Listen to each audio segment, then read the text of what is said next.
Welcome back. And now, our MC, Quinn Nystrom, moderating remarks from state leaders. Okay, welcome back, everybody. I don't know if I'm clapping for myself. I'm not. I'm clapping for an excellent second part of the day. So, welcome back, everybody. We are going to, I need to just make sure I'm on the right part. We are going to kick it off with a conversation. As you had heard earlier, all state representatives and state senators were invited to attend and to participate today because it is a legislative forum. So I'm going to sort of be facilitating it. So we will kick it off, and maybe what I'll do is, because you are new to the table, Representative Fischer, maybe you can do an introduction, and just so you know, we were also just doing an intro, name, kind of where we represent, and then also sort of a physical description of what you look like. We have a lot of people online, so take it away. Okay, thank you very much for allowing me to be here today. I appreciate being able to.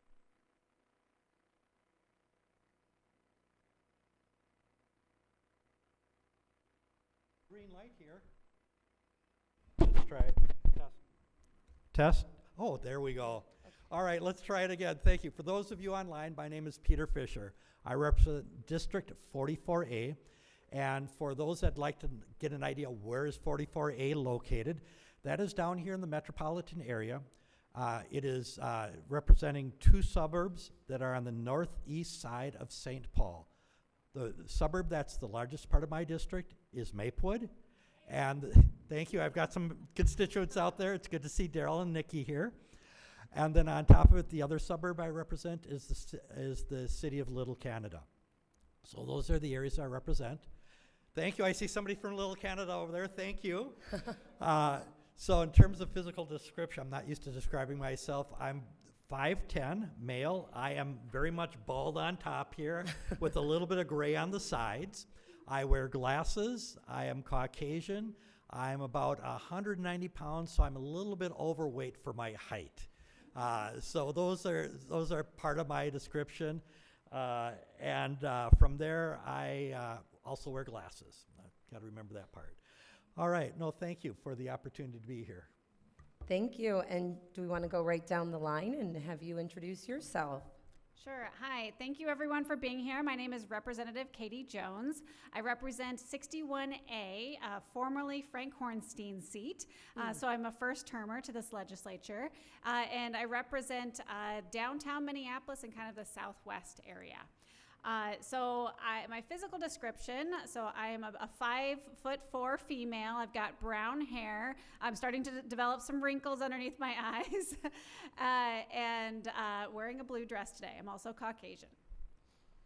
Great, thank you so much. Do you want to reintroduce yourself for anybody who maybe is joining from the after lunch crowd? Yes, thank you. I'm pinch hitting today to join you back on this panel. I'm Representative Brion Curran. I represent District 36B, the White Bear Lake, Vadnais Heights area in the northeast suburbs. My pronouns are they and she. I am a quite short person with short brown hair, clear glasses. Today I'm wearing a black blazer and a black t-shirt that supports the elimination of sub-minimum wage. Okay, thank you so much. And what we're going to do is I'm going to kind of kick it off. As you and I were speaking, you were like, oh, I'm so much better if it's sort of a Q&A or a little bit more conversational instead of just standing up at a podium, which I think we probably all like better. So, you know, maybe if you want to kick it off by starting to talk about some of the work you've done and seen, and we can just get the conversation rolling from there. Certainly, thank you for the opportunity.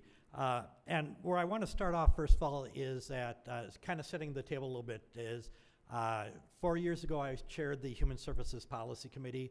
The last 2 years before this cycle, I chaired the Human Services Policy Committee. Did I say policy the first time? I meant 4 years ago it was the Behavioral Health Division. Thank you, I'm sorry. So I had behavioral health. 2 years ago, I had the Human Services Policy Committee. Currently, I am on the Human Services Policy and Finance Committee. So I'm not chair of that, but I do chair the Environment, or I'll be co-chair of the Environment Committee starting on Monday. One of the things I want to kind of mention out there is over the last 2 years as being chair of the Human Services Policy Committee, we were able to move a lot of great things forward in this space. And when this work was done, it was all done in a very bipartisan way. I will say that in the human services world, there's been a lot of opportunities for great bipartisan interaction. And to give you an idea how all that worked out is when my policy bills came to the House floor for the last 2 years, I had 100% support for each year that I had my policy bill come through. And very little debate on it. And it's because this is an area that we all agree. We want to make sure that we're supporting people out there who are vulnerable, people who, that if we've got the right policies in place, are able to live great, fulfilling lives and be very independent. And that's the goal that we all want to have. And it's something that Democrats and Republicans share together on. So I kind of want to set the stage from that side. I think that as I'm looking forward, as we're going into this new 2-year cycle, where I think the challenges are going to be is it's going to be more around finances. And that is going to be the biggest challenge. And I would say that from some of the colleagues that I've talked to so far this year, that what I am seeing is that they wish that we had more dollars available than we do. We know we're going to have some challenges out there. And the big challenges are going to be because we don't know what the federal government is going to do for funding coming across. So what I'm going to say in that space is I think it's going to be very confident that when we finish by the middle of May, that we're probably going to have our bills, our policy bills, and our funding bills all in place. And I think in this space that the biggest challenge will be that there's not going to be enough dollars to address all the issues that we would like to out there. The needs are very great, and we're just not seeing all the dollars we'd like to. I do know that some of the great concerns that I always hear is making sure that we're providing the supports out there so that people who are vulnerable, people who are disabled, our seniors, making sure that we've got the supportive services out there so that they can have a great quality of life and be able to live as independently in the way they'd like to. And I think there's a lot of agreement on that across both party lines. And I know Representative Curran and I have worked on a number of bills over there, and we've always felt that very strong commitment. And we want to make sure that continues. The challenge is going to be is when the federal government decides what they're going to have for funding going forward. They're talking about severe cuts to what they would pay to the states. And those cuts may be in the range of $2 to $4 billion. We're not going to know that until after session is over. The likelihood is that we're going to have to come back in the fall, probably September, October, and we're going to have to be faced with how do we balance our budget now that we're $2 to $4 billion out. It means there's going to be a lot of pain out there. What we're going to have to do is figure out where are things that we can try to be more efficient on? Are there policies we can change? Excuse me, that could give us a little bit more flexibility and capacity out there. And so these are things that we're going to want to keep in mind. So I'll pause at that point in time and let some of my other colleagues answer. And we'll break for water. Thank you. Okay. If you would kind of give sort of an overview of kind of the work. I know you said you are in your first term, but maybe what inspired you to run for this office, and then what you've seen this session and what you're hoping to get accomplished in a kind of complicated session, possibly, on a federal and state level. Yes, much more complicated than when I first started running about a year ago. But I really come here today because of I'm really focused on the ways that we get around. Not everyone in Minnesota can drive. Actually, 1 out of 3 Minnesotans can't drive for one reason or another. Because of age, ability, accessibility, affordability, choice. There are a lot of reasons. And I'm so thankful for my colleagues here who can focus on some of the health and housing and other issues that really touch everyone, including people who have disabilities. And one of my focus is really on transportation. For the last 8 years, I've sat on the City of Minneapolis's infrastructure committee. And we were an advisory committee making recommendations to the mayor for his budget in Minneapolis. And we made sure to prioritize sidewalks with curb ramps. And I know this has been going on for the last 30 years since the ADA was passed, but we are still having to fight for that today. And the number of years, I think it was, if we did the math once, that if we were to keep up with our current spending levels in Minneapolis to reach the current standards for ADA ramps, it was going to take us like 200 more years to get them all in place. And that's just not acceptable. So we made sure to put that at the top of our priority list every year that I was there. And so that's what I'm going to continue to do here at the legislature. But not only for the ramps, but also for transit. My campaign manager actually moved around in a wheelchair, and he opened up my eyes as to how functional buses are compared to trains. I mean, if you're getting onto a bus, there's already a stroller on and there's a wheelchair on, and you're a wheelchair user, good luck. You're gonna have to wait for the next bus. I personally don't drive, or I don't frequently drive. I use transit, and I use and I also bike and walk. And so I've been in those shoes of having to wait another 20 minutes for the bus. It's not great. It feels like you're disrespected, that you haven't been seen, that you're not valued.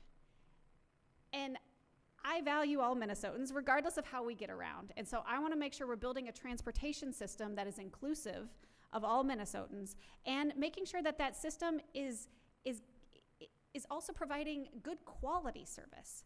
I've taken a ride with Metro Mobility. It is a good service, but I know it can also take rather long. And so the way, I think we really need to continue valuing that service. Actually, I met with a constituent who was paraplegic, and his wife was talking about how he had been so fulfilled in his job and his career. He was a therapist, and it was because of Metro Mobility that he could get to his job. That's a great asset, and the better that we can make our standard Metro Transit bus and train system, the faster we can get that going, the more people we can carry, the better that we can serve everyone. And so those are the things that I've been pushing for, making sure we have dedicated lanes for buses and trains. That makes it so we can get to places faster, and that gives us all more dignity and equity in our ability to get around. That's great, thank you. Representative Curran, do you want to kind of touch on a couple things? Yeah, absolutely. And thank you for allowing me to come back up on a different panel. Of course. As Chair Fischer, went into some different policy proposals and financial barriers that we're facing this session and that we have faced in other sessions. And Rep. Jones talked about some accessibility concerns. Before Rep. Hicks left today, she and I and others were sort of touching on a conversation surrounding civil rights. And I think, the disability community is right in the middle of some real civil rights issues, not just in Minnesota, but across the country.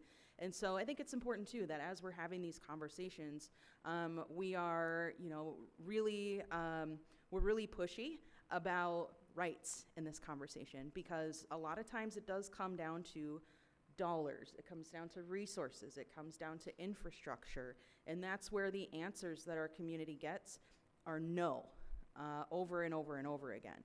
But here in the state of Minnesota and in our country, we have rights, and we respect and honor the dignity of everybody, as Rep. Jones said. So, thank you. So I want to make it clear, too, that as we're doing, a lot of the work that folks might see as sort of like technical, very legislative, we've got a real values-based problem on our hands, and we cannot let the narrative be taken over, that our community is expensive, that we don't have the time, that we don't have the money, we don't have the resources, we don't have the infrastructure. That's not an answer. It's not an acceptable answer, but frankly, it's just not an answer. We have heard no time and time and time again on a lot of these issues, and we can debate those back and forth and try to pass policies year after year. But what I will not tolerate, and what I know a lot of us here won't tolerate, is saying no when it comes to civil rights. That is a deep, deep issue here in this country, and we are not going to go back when it comes to the rights that people are afforded in this country. And I am disappointed that, up until now, the disability community and the rights that folks have hasn't been highlighted in a lot of our civil rights conversations. I'm also disappointed at the reason why we're having this conversation of why it's so important to uplift the rights in the community and expand those rights. Because I've been talking to folks here today and had other conversations where accessibility is part of the problem, but it's just about seeing people as having equitable access. And again, as our Attorney General said earlier, equitable. What is it that you need to achieve the thing that your neighbor is able to achieve without assistance? And that's not a burden, that is a right. And so I'm encouraged that folks are coming together and continuing to, as I said earlier, share space together in solidarity and not taking no for an answer and showing up over and over and over again and bringing another friend and another neighbor with you every single time. Because as soon as we start to roll back rights, the other things that we're talking about, policies, accessibility, infrastructure, those will be removed from the table as even a piece of the conversation. Because as soon as people don't have rights and become less than, what do we have then to include people in the conversation or attempt to accommodate the needs of people? So I want to stress the importance of, as we're talking about all the needs people have, the policy barriers that we have, the financial barriers that we have, we can't even address all of those things if people start to strip away our rights. And we are not here for it. I'm not here for it. My colleagues aren't here for it. We're here for you, and I know that you're here with us, and please keep showing up. Very well said. A question that I want to kind of kick off, and you guys can decide who wants to take it first, but I know we have a lot of advocates in the room, but we also have a lot of people viewing virtually. I think there was a couple hundred the last that I heard. And I think, you mentioned about how you serve the people. And sometimes I think, like I said earlier, we see elected officials and sometimes we put them up on a pedestal, or we think they're not accessible to us. And so what I would love to ask the three of you is, what are some of the things that you've seen that just everyday people, advocates, have done that have been very impactful, right? Like, is there ways, I grew up in rural Minnesota, almost 3 hours away from here. I didn't come down to the Capitol ever to meet in my state representative's office. What are ways, what are methods that people can do to reach out to you about different things, even if they may not even know a bill number, or they may not even know what year we are on the session? So just kind of real layman terms to people like myself who want to do something but don't know what and don't know where to get started.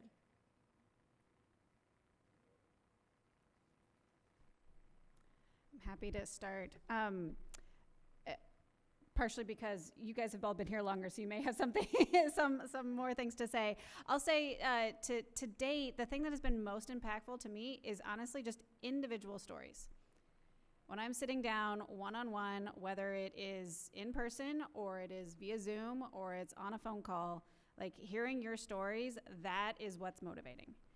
I'm going to take an example just recently from the Homeless Day on the Hill, and a woman was telling me her experience where, she had she did everything right. Like, even when you've done everything right and you end up in a situation that is untenable, that I will not forget her story. I don't want to open up her whole story here, but like, those are the things I'm getting chills right now, thinking about Angelique, and that's what's going to continue driving me and thinking of, because so I'm an engineer. I like to get into the details. I like to wonk out, but I'm going to be doing it for her, and I'm going to be doing it for my campaign manager. Because he's told me his stories of how he ended up in his situation, and moving about in a wheelchair. And so it's like, when we can see and hear and feel that there's another human who's experiencing this, we feel it deeply.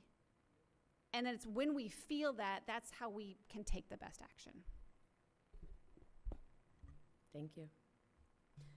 Absolutely, well said, Rep. Jones. And I would just add that, you know, when we're, as representatives, when we're at these tables and have a microphone in front of us and are able to take the space to share stories, and we try to personalize it as much as we can. And, you know, sometimes that includes telling our own story to try to, you know, get some empathy on an issue and things like that. But as much as we might have lived experience as legislators and why many of us chose to do this work, it is still the most powerful story coming from you. And it is easy for people who work in the political space to ignore or dismiss the lived experience of a legislator or somebody in government. But it is not easy to dismiss the neighbors, constituents of folks who are serving you. It's not easy to dismiss your story, and it shouldn't be either. So, you know, anytime that you're able to share your personal story, I know that's vulnerable, that is difficult, and if you need some assistance in crafting that message, please reach out. I know even if someone's not your legislator, if you know, make a connection even with somebody on the Human Services Committee, like those of us who sit at that table, we can help you, and we can help you deliver a powerful story. And those are the kind of things that legislators, you know, people who make decisions, that has the greatest impact. And so I would say in the national landscape as well, what we're seeing that's very effective is frequent and consistent messaging from everyday people just like you, and talking about how the power that we hold has a significant impact on your life.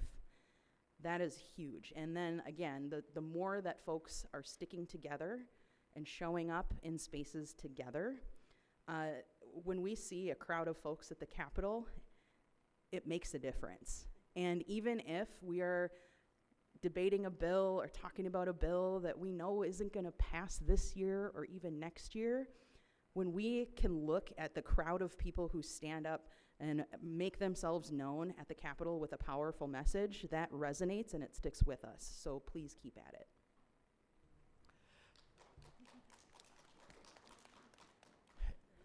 And I'll add just a little bit more. I think my colleagues have covered most of it very well. When reaching out, it's much easier today than it used to be in the past. You know, we've got advances in technology that's really helped. Is when I first started 13 years ago, Zoom wasn't an opportunity. Doing something remote like that did not exist. We have that today, and all of us here at the table and most of our colleagues are just as happy to meet with people by Zoom as they are in person. And meeting by Zoom is still just as effective, and it's to the point where we're even starting to do that in committees, making Zoom opportunities in committee. And so if you're ever interested in testifying before a committee, you know, besides sharing your stories with your individual representatives, if you're feeling comfortable enough and there's an issue that you would like to make sure you want to be heard, you know, come down to either to a committee, or more importantly, if you see a bill's going to be there and you can't be there physically, but you have the time to remote in, ask for that opportunity. I think that's one of the things that, you know, I'm of an age where it's hard for me to always remember, oh yeah, I've got that Zoom capability. And so I know it's not easy to always remember what's there in technology, but keep those in mind, because with what is happening, at least for in the House of Representatives, as we get a new building, we're going to have much better capabilities than we've had in the past, and we're going to have a space that's much more welcoming. So I think the moral that we all have is please engage, please reach out to us, please share with us, whether it's by in person, whether it's by Zoom, email, phones, all available. We love to hear from you. That's the most effective way. Thank you. And sorry, if I can add one thing. I think the other reason to reach out to us is that I would rather hear from you than from paid lobbyists. Yep. They are asking for our time. And it is much easier for me to say, oh, I'm sorry, I have a constituent meeting. So please keep that in mind. And I can assure you that is very true. When a bunch of us diabetes advocates were working to get the Alex Smith Emergency Insulin Act passed, one of the things we did, which we didn't realize at the time, was to the representatives and the senators who were working on that, we put together just a Word document of people, a little bio of their story, where they were from, and if they were willing to testify. And we gave it to the electeds who were working on it so that when a hearing came up, they could say, hey, could we get person 1 and 4 to testify? Of course, we were more than willing to do it. And so it was then always, they had different stories at all the different committees we had to go through. And of course, the pharma lobbyists were always there with their prepared remarks. But I think it wasn't just my own bias, but we always came off as better, more authentic, because we had the lived experience. And even though pharma has a lot more money than us just advocate volunteers, we won and they lost. So hopefully that's encouraging to everybody. And again, even if you don't know a bill number, even if you don't know like what you even want to specifically ask, I know that the representatives up here and at the Capitol, they just want to hear from their constituents. They want to hear what's going on. They want to hear, are you a federal government employee? Even if you think, oh, well, that's a federal issue. You know, our state representatives and state senators were set up so that you have more access. And they can help you, right? If there's an issue with employee discrimination, if there's, right? This should be a contact for everybody. And so hopefully we can kind of lessen that sort of intimidation factor, because you all seem very nice. So, and very approachable, and that you would rather hear from one of us than one of the paid lobbyists. So we have about just 2 minutes left to wrap up here. So if you'd each like to either kind of say what you are looking forward to in this session, if there's, again, a specific issue, or if there's really just kind of any note that you'd like to close on, or if you're looking for constituents about a certain thing to put kind of a call to action out to the people in this room, and then also the couple hundred people online. I can start there. I'll keep my comments brief. I've said this multiple times on this panel. I said it on the other panel. Keep showing up. Stay engaged. We hear you. We see you. Some of us share in community with you. So don't go anywhere, and please let us know how we can help you at every step of the way.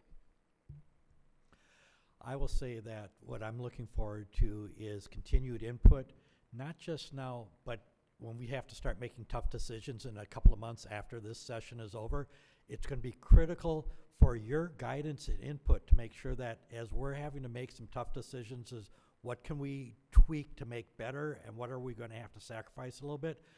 The best way that's going to inform me is hearing from individuals like yourself, because otherwise I'm taking a guess, and I can tell you I'm going to get it wrong, because I don't live with the challenges and barriers that you folks do every day, and I need to hear that experience from you folks to be able to reflect to make sure we get it right for you. I'm going to talk about transit.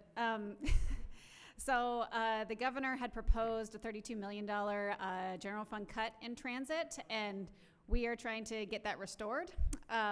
He's using the argument that we passed a lot of, a sales tax increase in the metro here to now take care of the transit issue, and that was supposed to be expanding our transit service, not cutting it. So please get in touch with me if you care about transit.